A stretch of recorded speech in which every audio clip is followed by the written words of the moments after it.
여러분, 혹시 오늘 하루도 남의 눈치를 보느라 정작 본인의 마음은 돌보지 못한 채 지쳐서 집으로 돌아오지는 않으셨나요?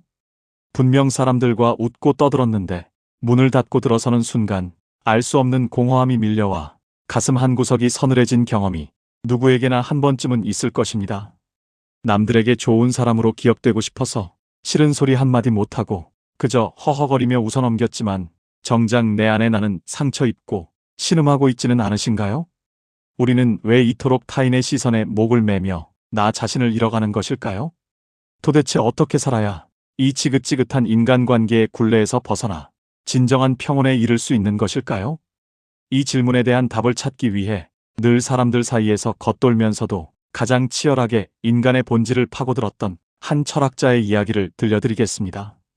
이 철학자는 인류 역사상 가장 지능이 높았다고 평가받으며 인간의 고통과 고독을 누구보다 깊이 이해했던 인물입니다. 그가 전하는 서늘하고도 따뜻한 위로를 통해 여러분의 삶을 뒤바꿀 강력한 통찰을 얻어가시길 바랍니다. 이를 위해 평생을 타인의 인정에 목말라 하며 살다가 어느 날 갑자기 찾아온 심각한 번아웃으로 삶의 방향을 잃어버린 45살 직장인 이명수 씨의 이야기를 예로 들어보겠습니다. 45살의 이명수 씨는 자타가 공인하는 좋은 사람입니다. 회사에서는 상사들의 비위를 맞추고 후배들의 고충을 들어주는 든든한 선배였으며 가정에서는 아내와 자녀들을 위해 자신이 사고 싶은 것 하나 사지 않고 헌신하는 가장이었습니다. 동창회나 친목 모임에서도 분위기를 띄우기 위해 망가지는 것을 마다하지 않았고 누군가 부탁을 하면 자신의 일이 바빠도 거절하지 못하고 밤을 새워서라도 도와주곤 했습니다. 하지만 어느 날 문득 거울 속에 비친 자신의 모습을 보았을 때 그는 낯선 이방인을 마주한 듯한 느낌을 받았습니다. 눈동자에는 생기가 없고 얼굴에는 짙은 피로감이 그림자처럼 드리워져 있었습니다. 분명 주변에는 사람이 넘쳐나는데 이명수 씨는 세상에 홀로 던져진 듯한 지독한 외로움을 느꼈습니다. 내가 힘들 때 정작 내 곁을 지켜줄 사람은 누구인가? 내가 지금껏 쌓아온 이 수많은 관계들이 정말 나를 행복하게 해주고 있는가? 이런 의문이 꼬리에 꼬리를 물기 시작하자 그의 일상은 모래성처럼 허무하게 무너지기 시작했습니다. 이명수 씨가 겪고 있는 이 고통의 본질은 무엇일까요? 여기에 대해 철학자 아르투어 쇼펜하우어는 아주 냉철하고도 명확한 진단을 내립니다. 아르투어 쇼펜하우어는 말했습니다. 인간은 근본적으로 혼자다. 그는 인간의 고통이 대부분 타인과 엮이려는 과도한 욕망에서 비롯된다고 보았습니다. 그가 제시한 유명한 비유가 하나 있습니다.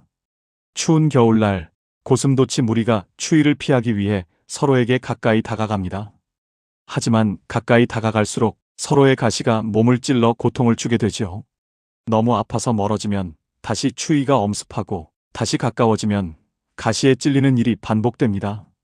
결국 고슴도치들은 서로의 가시가 닿지 않으면서도 온기를 느낄 수 있는 적당한 거리를 찾아내게 됩니다. 아르투어 쇼펜하우어는 이것을 인간관계에 투영했습니다. 우리는 외로움이라는 추위 때문에 타인에게 다가가지만 그들이 가진 이기심과 무례함, 그리고 결핍이라는 가시에 찔려 상처를 입습니다. 그렇기에 그는 인간은 혼자 있을 때만 온전히 자기 자신이 될 수 있다. 라고 단언했습니다. 이명수 씨의 경우를 다시 살펴볼까요? 그는 타인이라는 온기를 얻기 위해 자신의 가시를 숨기고 무조건적으로 상대에게 밀착하려 했습니다. 상대방이 나를 찌를 수 있는 거리까지 무방비 상태로 자신을 내맡긴 것이죠. 그러다 보니 상대의 무심한 말 한마디에 가슴이 후벼 파이고 작은 무시에도 자존감이 바닥으로 떨어졌던 것입니다. 아르투어 쇼펜하우어의 관점에서 보면 이명수 씨는 자신의 행복을 통제 불가능한 타인의 손에 쥐어준 셈입니다. 그는 행복의 조건을 외부에서 찾으려 했지만 아르투어 쇼펜하우어는 행복이란 오로지 개인의 내면에 머물러야 한다고 강조했습니다. 지능이 높은 사람일수록 고독을 선택한다.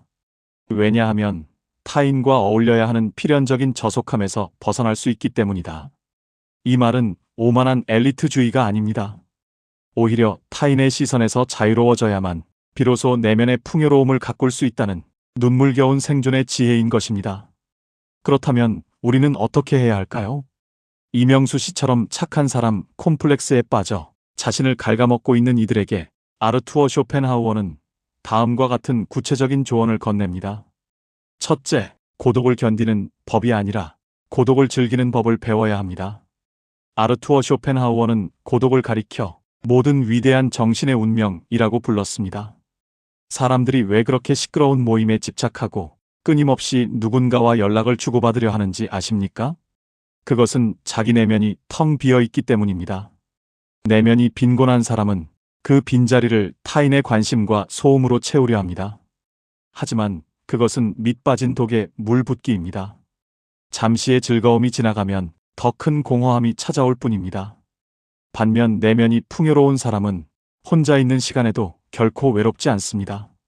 독서와 명상, 깊은 사유를 통해 스스로와 대화하며 그 자체로 완결된 행복을 누립니다. 여러분, 하루에 단 30분이라도 좋으니 누구의 방해도 받지 않고 오직 자신과 마주하는 시간을 가지십시오. 그 시간 동안 타인의 평가는 잊고 내가 진정으로 무엇을 원하는지, 내 마음의 상태는 어떠한지 가만히 들여다보십시오. 고독은 감옥이 아니라 진정한 나를 만나는 성소입니다. 둘째, 타인의 평판에 대해 철저히 무관심해지십시오. 아르투어 쇼펜하우어는 말했습니다. 우리가 겪는 모든 고뇌의 절반 이상은 타인의 시선을 의식하는 데서 온다. 우리는 타인의 칭찬에 우쭐해지고 타인의 비난에 밤잠을 설칩니다. 하지만 가만히 생각해 보십시오. 타인의 머릿속에 들어있는 나의 모습이 정말 나의 실체입니까? 그것은 그들의 편견과 오해, 그리고 시기질심이 뒤섞인 환영일 뿐입니다. 타인의 생각은 우리가 통제할 수 있는 영역이 아닙니다. 통제할 수 없는 것에 에너지를 쏟는 것만큼 미련한 짓은 없습니다. 누군가 여러분을 칭찬하거든 그저 지나가는 바람소리처럼 여기십시오. 누군가 여러분을 험담하거든 그것은 그 사람의 인격의 문제이지 여러분의 가치가 훼손되는 것이 아님을 명심하십시오. 타인의 시선이라는 감옥에서 걸어 나오는 순간 여러분은 비로소 자유의 공기를 마실 수 있을 것입니다. 셋째, 지나친 동정심과 배려를 경계하십시오. 이명수 씨처럼 거절을 못하는 사람들은 흔히 자신이 자비롭고 착하다고 착각합니다. 하지만 아르투어 쇼펜하우어는 이를 날카롭게 꼬집습니다. 그것은 진정한 선의가 아니라 상대에게 미움받기 싫어하는 비겁함일 때가 많다는 것입니다. 우리가 누군가를 과도하게 배려할 때 상대는 그것을 고마워하기보다는 당연한 권리로 여기기 쉽습니다. 호의가 계속되면 권리인 줄 안다는 말은 인간 본성의 어두운 면을 정확히 꿰뚫는 말입니다. 사람들은 자신에게 잘해주는 사람보다 함부로 대할 수 없는 위엄을 갖춘 사람을 더 존중합니다. 무조건적인 친절은 오히려 타인의 무례함을 부추기는 꼴이 됩니다. 적당한 거리를 유지하고 아닌 것은 아니라고 명확히 말할 때 비로소 여러분의 인격은 보호받을 수 있습니다. 거절하는 연습을 하십시오. 부드럽지만 단호하게 내 선을 넘지 말라고 경고해야 합니다. 그것이 나를 지키고 나아가 건강한 관계를 맺는 유일한 길입니다. 넷째, 현재라는 시간을 온전히 사십시오. 우리는 늘 지나간 과거를 후회하거나 아직 오지 않은 미래를 걱정하며 현재를 소모합니다. 아르투어 쇼펜하우어는 이를 두고 현재만이 유일한 진실이며 실제다 라고 강조했습니다. 과거는 이미 사라진 환상이고 미래는 어떻게 될지 모르는 불확실한 꿈일 뿐입니다. 이명수 씨가 괴로웠던 이유 중 하나도 지나간 사람들의 무례한 행동을 곱씹고 앞으로 관계가 틀어질까봐 전전긍긍했기 때문입니다. 지금 이 순간 여러분이 마시는 차 한 잔의 온기, 창밖으로 보이는 푸른 나무, 곁에 있는 소중한 사람과의 짧은 대화에 집중하십시오. 행복은 거창한 목표를 달성하는 데 있는 것이 아니라 현재라는 찰나의 순간들을 얼마나 밀도 있게 채워나가느냐에 달려 있습니다. 삶이 고통스러운 이유는 우리가 너무 먼 곳만을 바라보기 때문입니다. 발밑에 꽃 한 송이를 발견하는 여유를 가질 때 고통의 무게는 한결 가벼워질 것입니다. 다섯째, 지적인 능력을 함양하고 정신적 가치를 추구하십시오. 아르투어 쇼펜하우어는 육체적인 쾌락이나 물질적인 풍요는 결국 권태와 허무로 귀결된다고 보았습니다. 맛있는 음식을 먹어도 배가 부르면 그만이고 비싼 옷을 입어도 시간이 지나면 유행이 지납니다. 하지만 정신적인 즐거움은 다릅니다. 지적인 호기심을 충족시키고 예술을 감상하며 철학적인 사유를 즐기는 것은 결코 닳지 않는 행복의 원천입니다. 배움에는 끝이 없고 그 과정에서 얻는 깨달음은 우리 영혼을 고결하게 만듭니다. 돈과 권력은 언제든 사라질 수 있지만 여러분의 머릿속에 들어있는 지혜와 가슴속에 새겨진 통찰은 누구도 뺏어갈 수 없는 영원한 자산입니다. 스스로를 교육하고 끊임없이 내면을 가꾸는 일에 소홀하지 마십시오. 교양 있는 고독은 천박한 유흥보다 수만 배 더 가치 있습니다. 여섯째, 세상의 본질이 고통임을 인정하십시오. 역설적이게도 아르투어 쇼펜하우어의 염세주의는 우리에게 큰 위로를 줍니다. 그는 삶이 기본적으로 고통의 바다이며 행복은 잠시 스쳐 지나가는 파도와 같다고 했습니다. 우리는 흔히 삶이 당연히 행복해야 한다고 믿습니다. 그래서 조금만 힘들어도 왜 나만 이렇게 불행할까라며 자책합니다. 하지만 삶이 원래 고통이라는 것을 받아들이면 작은 시련 앞에서도 의연해질 수 있습니다. 그래, 원래 삶은 만만치 않은 것이지 라고 생각하는 순간 억울함과 분노가 가라앉습니다. 그리고 어쩌다 찾아오는 작은 기쁨들이 기적처럼 소중하게 느껴집니다. 기대가 낮으면 실망도 적은 법입니다. 인생이 장밋빛 환상이 아님을 직시할 때 우리는 비로소 헛된 욕망의 늪에서 벗어나 담담하고 단단한 마음으로 세상을 마주할 수 있습니다. 이명수 씨는 아르투어 쇼펜하우어의 철학을 접하고 나서 큰 충격과 함께 깊은 깨달음을 얻었습니다. 그는 더 이상 모든 사람에게 좋은 사람이 되려고 애쓰지 않기로 했습니다. 회사 동료들의 무리한 부탁을 정중히 거절하기 시작했고 의미 없는 술자리에 참석하는 대신 그 시간에 보고 싶었던 인문학 서적을 읽었습니다. 처음에는 사람들이 차가워졌다며 수군거렸지만 시간이 지날수록 오히려 사람들은 이명수 씨를 함부로 대하지 못하게 되었습니다. 그의 말에는 무게가 실렸고 그의 태도에는 흔들리지 않는 중심이 생겼기 때문입니다. 무엇보다 이명수 씨 스스로가 행복해졌습니다. 타인의 박수 소리에 귀를 기울이는 대신 자신의 내면에서 들려오는 목소리에 집중하게 되자 오랫동안 자신을 괴롭히던 불안과 공허함이 서서히 씻겨 내려가는 것을 느꼈습니다. 그는 이제 혼자 있는 시간의 평온함을 사랑하게 되었습니다. 여러분, 세상은 넓고 사람은 많지만 결국 죽을 때까지 나와 함께할 존재는 나 자신뿐입니다. 남들의 비위를 맞추기 위해 정작 가장 소중한 나를 방치하고 있지는 않은지 가만히 가슴에 손을 얹고 생각해 보십시오. 타인의 시선이라는 거울에 비친 가짜 모습에 속아 진짜 나의 얼굴을 잊어버린 것은 아닌가요? 아르투어 쇼펜하우어는 우리에게 차가운 얼음물 같은 진실을 건넵니다. 그것은 정신이 번쩍 들게 만들지만 동시에 우리를 옥죄던 거짓된 가치들로부터 해방시켜줍니다. 사람들과의 관계에서 상처받고 지쳤다면 잠시 걸음을 멈추고 혼자가 되십시오. 창문을 닫고 텔레비전을 끄고 스마트폰을 내려놓고 적막함 속에 몸을 담가 보십시오. 처음에는 그 고요함이 낯설고 두렵게 느껴질 수도 있습니다. 하지만 그 시간을 견뎌내면 비로소 보이지 않던 것들이 보이기 시작합니다. 내 마음이 무엇을 아파하는지, 내 영혼이 무엇에 굶주려 있는지 가장 정직한 내면의 소리를 듣게 될 것입니다. 우리는 모두 각자의 우주를 품고 살아가는 외로운 별들입니다. 별들이 서로 부딪히면 깨질 뿐이지만 적당한 거리를 유지하며 각자의 궤도를 돌 때 밤하늘은 비로소 아름다운 은하수가 됩니다. 인간관계도 이와 같습니다.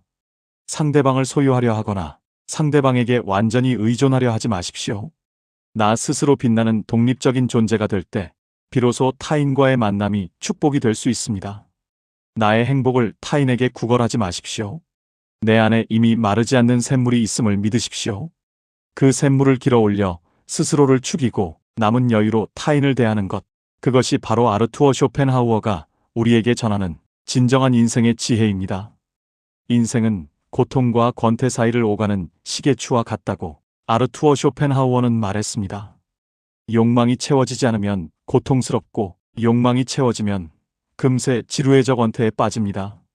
이 끝없는 굴레에서 벗어나는 길은 욕망 자체를 다스리고 내면의 평화를 찾는 길뿐입니다.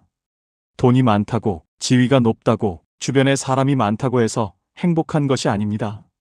얼마나 자기 자신과 평화롭게 공존할 수 있는가, 얼마나 혼자 있는 시간을 가치 있게 채울 수 있는가, 이것이 바로 삶의 수준을 결정하는 척도입니다. 지능이 높다는 것은 단순히 암기력이 좋거나 계산이 빠른 것이 아닙니다. 사물의 본질을 꿰뚫어보고 거짓된 포장지에 속지 않으며 무엇이 진정으로 가치 있는지를 구별해낼 줄 아는 능력입니다. 아르투어 쇼펜하우어는 그 높은 지능으로 세상의 허영과 가식을 발가벗겨 보여주었습니다. 그가 보여준 세상은 다소 거칠고 쓸쓸해 보일지 모릅니다. 하지만 그 황량함 속에 오히려 타협할 수 없는 인간의 존엄과 자유가 숨쉬고 있습니다. 남들이 가는 길을 무작정 뒤쫓지 마십시오. 다수의 의견이 항상 정답은 아닙니다. 오히려 다수의 군중은 진리보다는 편안함을, 성찰보다는 자극을 쫓는 경향이 있습니다. 여러분은 그 속에서 중심을 잡고 오직 여러분만의 길을 걸어가십시오. 고독하지만 당당하게, 쓸쓸하지만 풍요롭게 말입니다. 어느덧 해가 저물고 밤이 찾아왔습니다. 오늘 밤에는 잠들기 전 스스로에게 따뜻한 위로의 말을 건네보십시오. 오늘 하루도 참 애썼다. 남들 챙기느라 고생 많았지만 이제는 나를 위해 쉬어도 괜찮다. 라고 말해주는 것입니다. 남의 마음을 얻기 위해 쏟았던 그 정성의 절반만이라도 나 자신을 위해 사용하십시오. 내가 나를 사랑하지 않는데 누가 나를 사랑해 주겠습니까? 내가 나를 존중하지 않는데 누가 나를 귀하게 여기겠습니까? 아르투어 쇼펜하우어의 가르침은 결국 하나로 귀결됩니다. 자신의 주인이 되라. 타인의 말에 휘둘리고 상황에 휩쓸리는 노예가 아니라 자신의 생각과 감정에 고삐를 쥐고 운명을 개척해 나가는 주권자가 되라는 뜻입니다. 비록 현실은 여전히 녹록지 않고 내일이면 다시 가시 돋친 고슴도치들 사이로 들어가야 하겠지만 오늘 우리가 나눈 이 지혜가 여러분의 가슴 속에 작은 방패가 되어주길 바랍니다. 상처받더라도 덜 아프게, 흔들리더라도 금세 제자리를 찾을 수 있게 말입니다. 고통은 피할 수 없지만 괴로움은 선택할 수 있습니다. 인생의 비극을 희극으로 바꾸는 힘은 상황을 바라보는 여러분의 관점에 달려 있습니다.